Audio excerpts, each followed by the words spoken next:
Some evenings begin as one thing and end as something else entirely, and the distance between the beginning and the end is so vast and so strange that the person who lived through it can barely reconcile the two versions of the same night. Rosenberg had one of those evenings at a Baskin Robbins on the corner of La Cienega and Pico, and by the time it was over, he had been shot, robbed, and was on his way to county hospital without health insurance, which, as regular listeners of this channel already know, is the price of admission to our particular ward. But let me back up. Because the shooting, extraordinary as it was not even the most chaotic thing that happened that night. The store was a long, narrow shoebox of a space, doors at each end, display cases running the length of it, the whole enterprise perfumed with the particular sweetness of 31 flavors competing for dominance in a refrigerated environment. Corner of La Cienega and Pico. A bank on one side, a movie theater around the corner, the kind of Los Angeles intersection that on a Saturday night has genuine foot traffic once the 9 o'clock shows let out. Lenny, the owner, kept the store open until 10 for exactly this reason. The after-movie crowd was reliable business. What Lenny had done in the interest of staffing a Saturday night shift was leave two 16-year-olds in charge of his establishment. Ready for the shift? Their names were Rosenberg and Elyse. Rosenberg was 16, tall and thin in the manner of a boy whose height had arrived ahead of the rest of him, with dark hair, dark eyes, and a large nose that gave his long face a kind of architectural distinction. He wore the Baskin Robbins shirt with the specific resignation of a teenager who needs the paycheck and has made his peace with the uniform.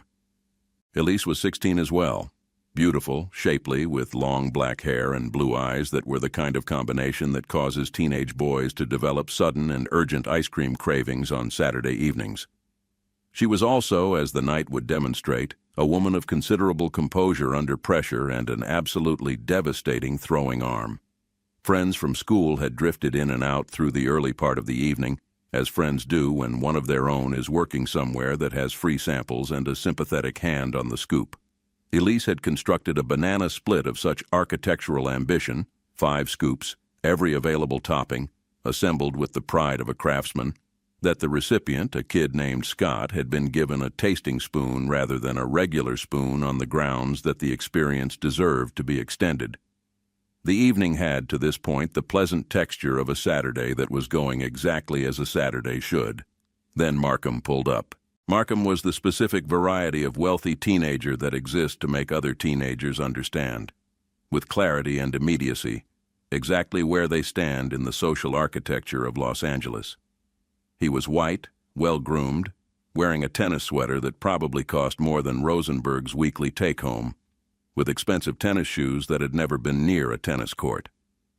He arrived in a blacked-out Mercury Capri, new, gleaming, the kind of car a 16-year-old drives when his father's guilt manifests as automotive generosity, and parked it in the red zone with the confidence of a person who has never once in his life experienced a consequence.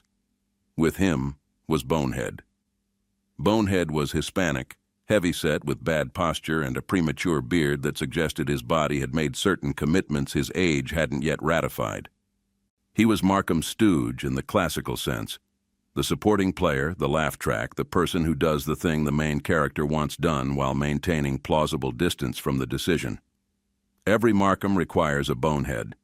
It is one of the organizing principles of teenage social dynamics. Marcum came in and immediately located Rosenberg, whom he had apparently catalogued as a source of entertainment, and made his observations about the indignity of working on a Saturday night with the practiced cruelty of a boy who has spent years identifying the precise location of other people's embarrassments. Rosenberg absorbed this behind the counter with the controlled expression of a person who needs this job and is doing the math in real time. Then Bonehead, moving with the deliberate casualness of a person executing a plan, spilled his ice cream on the floor. Not dropped. Spilled. The distinction matters because one is an accident and the other is a declaration of intent. Marcum, apparently feeling that the situation called for escalation, picked up a milkshake and threw it against the wall. This is the moment when Elyse made her own declaration of intent. She reached into the display case, extracted a scoop of ice cream of considerable mass, and threw it at Bonehead with an accuracy that suggested she had either played softball or had simply always known she could do this. The scoop found Bonehead's nose with a precision that bordered on the artistic. He screamed, the specific scream of a person who has been hit somewhere unexpected by something cold, grabbed the napkin dispenser from the counter, and hurled it at the mixing machine with the indiscriminate fury of a man processing multiple grievances simultaneously.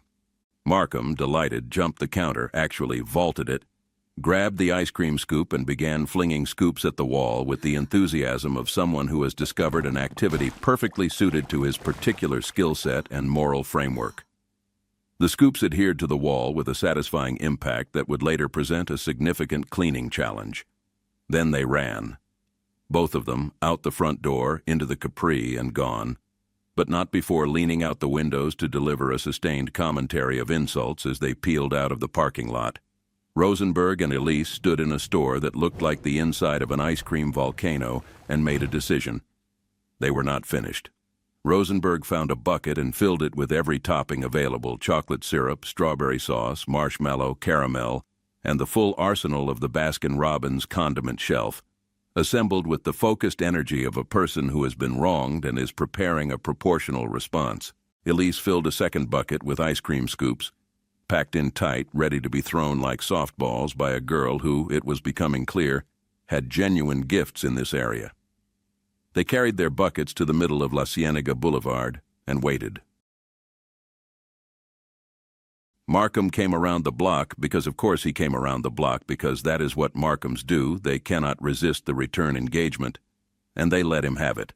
Both buckets, the full contents of the topping arsenal and the softball arsenal, delivered at close range to a moving Mercury Capri, which absorbed the impact with the dignified silence of an expensive automobile being treated in a manner its manufacturer had not anticipated. What they had not accounted for was Bonehead. While Marcum had been coming around the block as a decoy, and this demonstrated a level of tactical thinking that frankly neither Rosenberg nor Elyse had credited him with, Bonehead had slipped around to the back entrance of the store and let himself in, locking the door behind him, which meant that Rosenberg and Elyse, returning from their triumphant stand in the middle of La Cienega, found themselves locked out of a Baskin Robbins by a heavy-set teenager who was now visible through the window, flicking them off with one hand and helping himself to the nut and candy toppings with the other. Bonehead then realized, with the gradual dawning horror of a person who has not fully thought through a plan, that he was locked inside a Baskin Robbins with no exit that did not require going past the two people he had just flicked off. He began to look nervous. He began to look considerably nervous. He was eating nuts with the frantic energy of a man consuming something for comfort rather than nutrition when Marcum, now decorated with chocolate syrup and marshmallow sauce from the La Cienega ambush, pulled into the parking lot. Bonehead went through the open passenger window of the Capri like a man for whom dignity had become an entirely theoretical concept, and they left. Rosenberg and Elyse went back inside and surveyed the situation. The store looked like the aftermath of an event that would require considerable explanation to anyone who had not been present. Ice cream on the walls, syrup on the floor, toppings distributed across surfaces that toppings were never intended to reach. The napkin dispenser was somewhere it should not have been. The mixing machine had feelings about what had happened to it. They got the mops. They got the scrub brushes. They got the sponges. Two things were motivating this cleanup effort with considerable urgency. First, Lenny the owner would be arriving to close up, and Lenny's response to the current condition of his establishment was not something either of them felt prepared to experience. Second, the movie theater around the corner let out soon, and the after-movie crowd represented both their best opportunity for sales and their worst possible audience for the current state of the premises. They were perhaps 20 minutes into the cleanup, making genuine progress, the floor going from catastrophic to merely concerning, when headlights appeared outside. Rosenberg looked up. A car. He assumed Marcum. He was wrong. Two figures came through the door. Ralph was 18, blonde, spike-haired, square-jawed, wearing a rock-and-roll t-shirt and jeans, with a baseball hat and a handkerchief pulled up over his nose that communicated his intentions with a clarity that left no interpretive room. Butch was 19, with an enormous afro beneath his baseball hat, a Raiders jersey, jeans, and the same handkerchief arrangement. They had chosen their moment, a nearly empty store, late on a Saturday night, two teenagers alone with a register. In terms of timing, they had made one significant error in judgment that they did not yet know about, which was that they had chosen a store whose occupants had already survived an ice cream battle of considerable violence and were not, at this particular moment, in a mood that was easily destabilized. Elyse was nearest the front door, closest to the register. Rosenberg was further back, mop in hand. When he saw Ralph come over the counter, actually vault it, which was becoming a recurring theme for this evening, pointing a gun at Elyse and issuing instructions about the register with the barking urgency of a person who has rehearsed this but is still considerably more frightened than he is letting on. Butch came toward Rosenberg with the second gun, pointing it with a shakiness that was, and I say this as a man who has been pointed at by people who knew what they were doing, not the shakiness of a professional. This was a 19-year-old with a firearm and an acute case of adrenaline, and a plan that was not going as smoothly as the rehearsal. Rosenberg, in this moment, did something that he would later describe to me from a hospital bed and that I have turned over in my mind many times since. He asked them if they wanted ice cream. I do not know where this came from. I do not think Rosenberg knew either. It was the question of a person whose mind, confronted with something it cannot process, has defaulted to the last known professional context. He was in a Baskin Robbins. He worked in a Baskin Robbins. Could he interest you in something this evening? Butch's gun went off.